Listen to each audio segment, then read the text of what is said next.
du turam xam nañ ne agenda am fees na xëy na am na leneen lu mu waroon def mais il tenait à présider cette cérémonie de présentation de résistance. J'ai l'honneur d'appeler sur scène Excellence Monsieur El Hadj Malick Ndiaye, président de l'Assemblée nationale.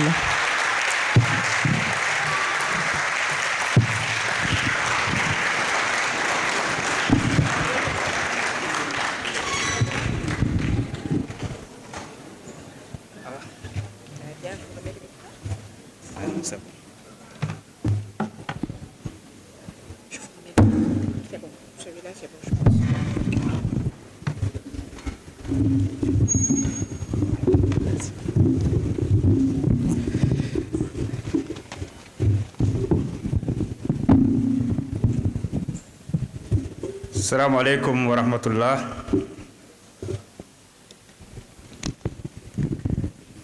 Mesdames et messieurs les membres du gouvernement, honorables députés et chers collègues,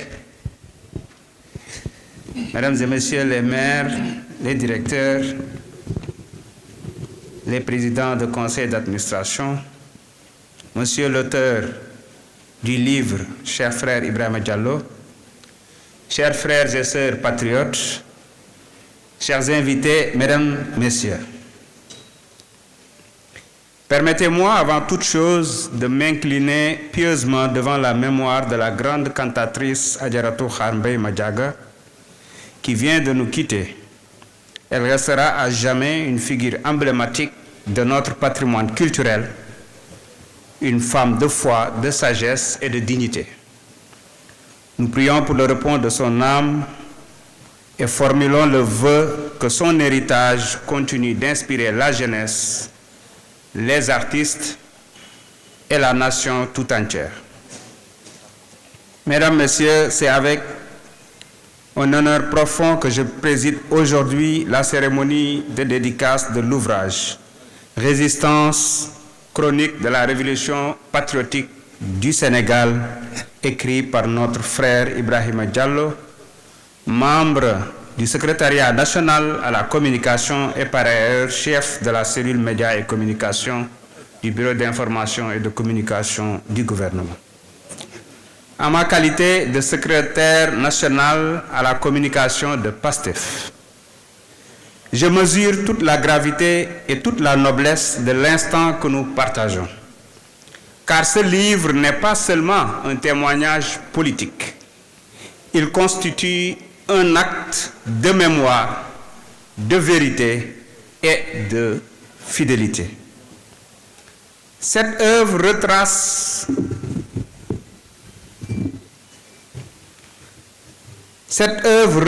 une page décisive de l'histoire contemporaine du Sénégal, celle d'un peuple entré en résistance de manière consciente, déterminée et organisée, une résistance née de l'injustice, nourrie par l'humiliation, renforcée par la répression, mais jamais brisée. Pour reprendre l'expression de notre frère Ben Taleb Sow ici présent, nous sommes des incassables. Pendant des années, PASTEF, les patriotes et ses militants ont affronté l'adversité sous toutes ses formes. L'exclusion, la stigmatisation, la diabolisation, la persécution politique, l'instrumentalisation des institutions et bien souvent une violence inhumaine. À ce stade, je veux m'incliner avec respect et recueillement devant toutes celles et tous ceux qui ont payé le prix le plus lourd dans ce combat patriotique. Je rends hommage aux martyrs de la résistance tombés pour la liberté, la justice et la dignité nationale. Je rends hommage aux blessés et aux mutilés dont les corps portent encore les stigmates de la répression, mais dont l'esprit demeure digne et invaincu. Je rends hommage aux militants emprisonnés, exilés comme Khadija Mahécor, persécutés ou privés de leurs droits, qui ont résisté avec courage sans jamais renier leur engagement. Je rends hommage, enfin, à toutes celles et tous ceux qui ont perdu leur emploi, leur activité, leur entreprise ou leur stabilité sociale et familiale pour avoir choisi la voie de la vérité et de la souveraineté populaire. À chacun d'eux, je veux dire ceci. Vous n'avez pas souffert en vain. Votre sacrifice honore la nation et nous engage à faire preuve d'exemplarité et à poursuivre avec détermination la voie du succès. Mesdames et messieurs, cette résistance n'a jamais été une résistance de haine. Elle fut une résistance de principe, fondée sur l'amour du Sénégal, sur la souveraineté populaire et sur la dignité nationale. À travers ces pages, notre frère Ibrahima Diallo raconte comment une idée devenue mouvement s'est transformée en une force populaire et comment cette force, portée par un leader charismatique, visionnaire et exemplaire, soutenu par la jeunesse, les femmes et les consciences libres, je veux citer Ousmane Sonko, a fini par imposer l'alternative patriotique. Ce livre rappelle une vérité fondamentale. La victoire de Pastef n'est pas une victoire contre quelqu'un, mais une victoire pour le peuple sénégalais. Une victoire de la volonté populaire sur la résignation, de la vérité sur le mensonge, de l'espérance sur la peur. Mais mesdames et messieurs, l'histoire nous enseigne une autre leçon essentielle. La résistance ne s'achève pas avec l'accession au pouvoir. Elle change de forme. Elle devient plus exigeante, plus complexe et plus implacable. Résister aujourd'hui, c'est gouverner avec intégrité. Résister aujourd'hui, c'est protéger les institutions au lieu de les instrumentaliser. Résister aujourd'hui, c'est servir le peuple et rester constamment à son écoute. Résister aujourd'hui, c'est faire bloc, renforcer notre confiance mutuelle et refuser avec détermination toute tentative de division. Le pouvoir n'est pas une récompense, il est une charge sacrée.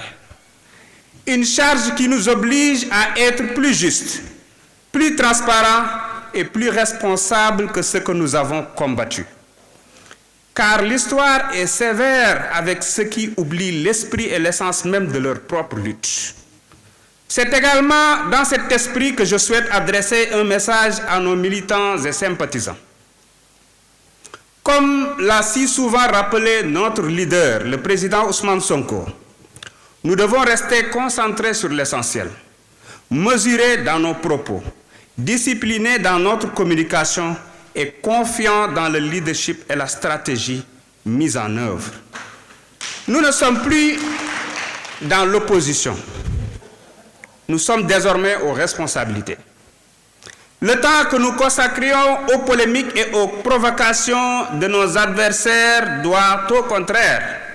être investi à magnifier davantage le travail remarquable de notre gouvernement et à porter avec détermination l'ambitieux objectif de massification d'1 million de nouveaux militants au sein de Pastef. Chaque adhésion nouvelle est un acte de foi politique, un acte de souveraineté citoyenne et un pas supplémentaire dans la consolidation de notre projet patriotique. C'est pourquoi ce livre est aussi un rappel à l'ordre moral et politique, mais également un appel à l'unité, à la responsabilité et à la confiance collective. Il nous rappelle que quelles que soient nos sensibilités, nos divergences, nos parcours et nos expériences, nous appartenons à une même nation, à une même histoire et à un même destin partagé. Il nous dit, restons unis, restons debout, restons fidèles aux valeurs qui nous ont portés jusqu'ici. Car ce n'est qu'ensemble, militants, citoyens, responsables, jeunes, femmes et anciens, que nous pourrons continuer à bâtir le Sénégal de la justice, de la paix, de la dignité et de la prospérité partagée. Je veux redire ma confiance à l'avenir de notre pays, à la sagesse de notre peuple, en la clairvoyance de nos autorités et en la force de notre engagement collectif. Oui, nous avons traversé l'épreuve et nous continuerons à la traverser, car l'exercice du pouvoir est lui aussi une épreuve. Oui, nous avons connu la douleur et le sacrifice, comme le relate notre frère Ibrahima Diallo, et nous continuerons à les connaître, car porter la responsabilité du destin de tout un peuple exige à chaque instant courage, abnégation et sacrifice. Mais aujourd'hui, une nouvelle page s'ouvre, une page faite d'espérance, de reconstruction et de progrès. Je formule le vœu que Résistance, chronique de la révolution patriotique du Sénégal, soit non seulement un livre de mémoire, mais aussi un livre d'espérance. Un livre qui nous rappelle que chaque épreuve peut devenir une renaissance et que chaque combat, lorsqu'il est juste, nous rapproche d'un avenir meilleur. Qu'il nous rappelle également l'impérieuse nécessité de fixer l'histoire générale de Pastef les Patriotes à travers la production de films, l'édition d'ouvrages et même la création d'un musée des victimes patriotes.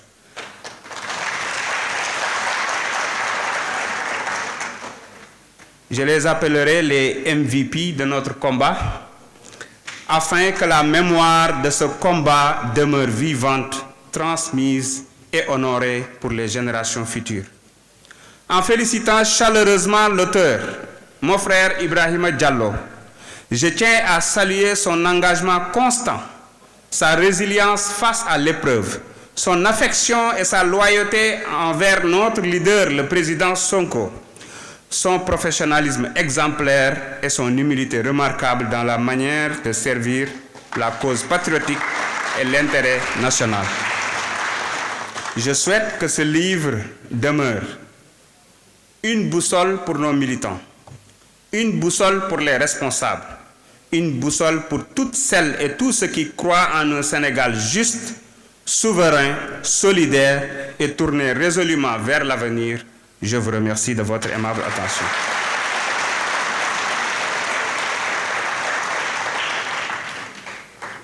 Je ne peux pas ne pas prononcer quelques mots en wolof di nuyu mboolem ñi fi teew te di am mbégte lool bokk ci ñi nga xam ne dañ leen a tànn ngir ñu mën a assister ci événement bi nga xam ne suñu frère Ibrahima Diallo moo fexe ne dëgg du réer te histoire dañu ko war a dëxëñ bind ko ba ëllëg bu ñu koy nettali mu doon loo xamante ne nii duñu ko trahir maanaam dinañu fexe ba wax ko ci anam yi mu gëne xeex bi metti woon na lool ku ci nekk ak niveau de sacrifice bi nga ci demee soo weetee mën nga yaakaar ne sacrifice bi nga ci def keneen defu ko ci waaye jàppal ne boo ci def rek am na ku def bu ko raw sauf ñi nga xam ne ñàkk nañ ci seen bakkan ndax ñooñu kenn mënu leen raw ci sacrifice ba tax na su Ibrahima Diallo jëlee xalimaam wax ñu ndax da koo dund ndax yàgg na ci bi Pastef di nekk ci jàmm di opposé wu ak ay arguments yu dëgër di imposer leadership am ci landerneau politique bi boobu jàmm moo xewoon waaye boobu Ibrahima Diallo mi ngi woon suñu wet doon jàpp ci combat bi rawatina ci wàllum communication xam naa ne war nga sant tamit sa patron ndax moom rek moo la yow rek la autorisé woon nga nekk foofa ba pare di continuer di politique Pastef di ñu jàppale waaye dafa am solo ndax liggéey bu mucc ayib la def ci combat bi ci fànn yépp nag ñépp nag def nañ ci kéem kàttan waaye moom bokk na ci ñi nga xam ni wax fa dëgg yàlla suñ fi nekkul woon dina xaw a doy waar ndax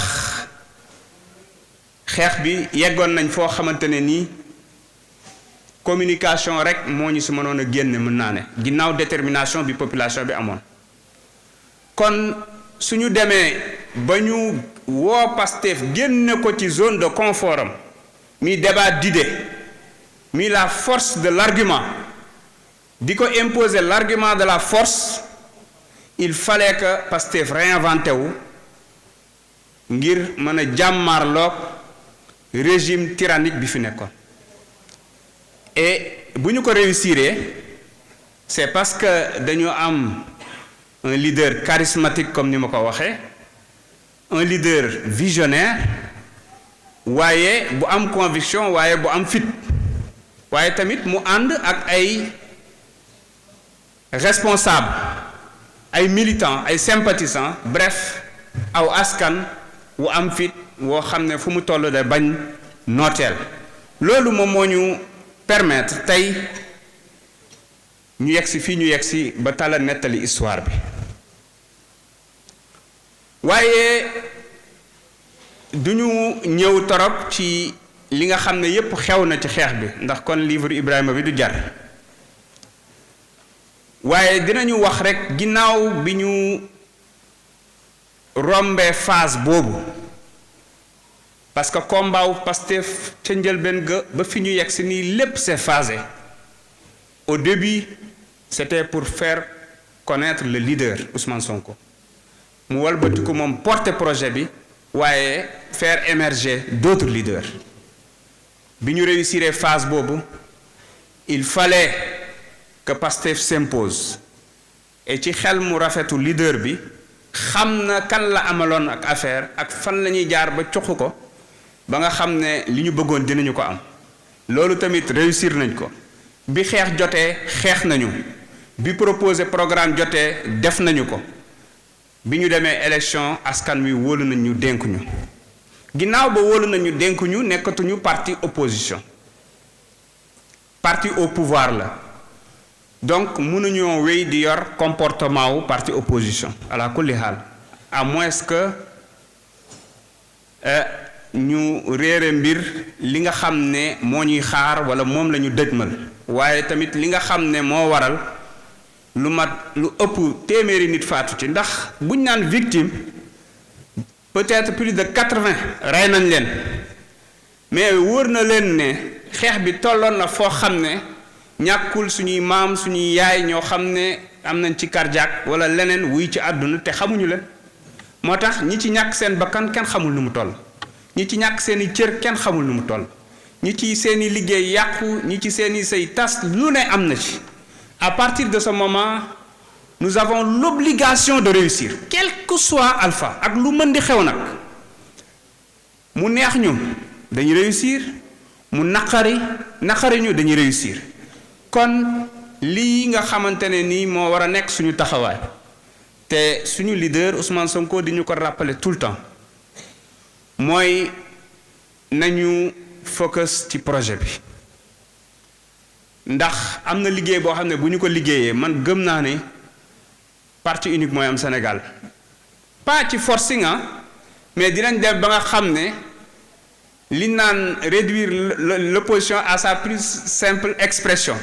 du ñu ko def nag ñoom ni ñu ko doon defee mais dañu koy def ci résultat gouvernement ak massification parti et loolu c'est bien possible te ci loolu la ñu président Ousmane Sonko di woo kon nañu gën a focus ci loolu dëgg la ku ci nekk di nga am lu la métti ku ci nekk di nga am lu la naqari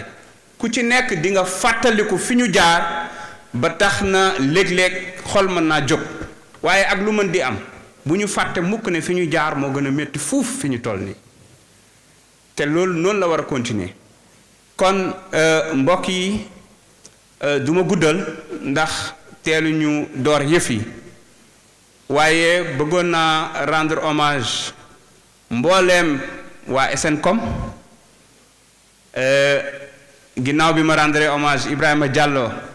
ci taxawaayam ci bëggam Ousmane Sonko ci nekk toujours ci yittey projet bi amul woon leneen man mi sax dafa ma doon sonal tout le temps ndax projet bi waaye tamit mënuma ñàkk a jaajëfal ay jigéen ñoo xamante ne nii ci SNCOM bu ñu réussir tamit ñoom ñoo tax te xëy na xamu leen et peut-être même mosu leen gis mais xeex bi tolloon na foo xam ne aucune de nos pages n'était administrée par des gens qui étaient au Sénégal. Tous les textes étaient produits par des responsables, des militants. Ñoom Nafissa Dia, ñoom Aram Gassama, ñoom Dieynaba Sarr, entre autres. ñoom Roger Diouf, ñoom ñëpp ils étaient à l'étranger, ñoom Lamine Niang. Xëy na cité bi day métti mais ñoom jëloon nañu relais bi matin midi soir di continuer di porter combat bi moo tax la communication n'a jamais fléchi et dañu amoon yaqin ni même buñ ñu arrêté woon ñu nekk Sénégal fii yépp mbir mi dafay continuer te loolu moo mës a nekk force Pastef kon mbokk yi livre bi daf ñu war a inspirer ci xëy na résister nañu xeex nañu waaye résister mi ngi door a jot xeex mi ngi door a jot cette fois-ci nag résister à l'épreuve du pouvoir la waaye xeex ngir idéal bi taxoon ay nit wàcc ci seen bakkan ay nit gaañu ci ay nit dugg ci kaso ay nit ñàkk ci seen liggéey seen moomeel ak yu ni mel ñu ban ko réere mbir ndax wolof day faral di wax naan ku fàtte li la fal lu la folli day yomb kon ñun waruñu fàtte mukk li ñu fal kon livre bi nañ ko def bu sol histoire bi nañ ko dëxëñ ci ay téere produire ci ay film ba def ci musée boo xamante ne nii dina tax ñi fàttaliku saa su ne ñi nga xam ne dañoo rot ci yoon bi ñi nga xam ne ñàkk nañ ci seen cër ñi nga xam ne dugg nañ ci kaso ak yu ni mel waaye fi may daaneele mooy ñaan yàlla jàmm am ci réew mi ñaan yàlla juboo am ci réew mi ñaan yàlla projet bi nga xam ne moo ñu tax a jóg di Sénégalu dëgg Sénégal gu moom boppam Sénégal gu naat yàlla def ñu mottali ko ba ñu ñëpp bokk ñëpp jot ci salaamaaleykum wa rahmatulah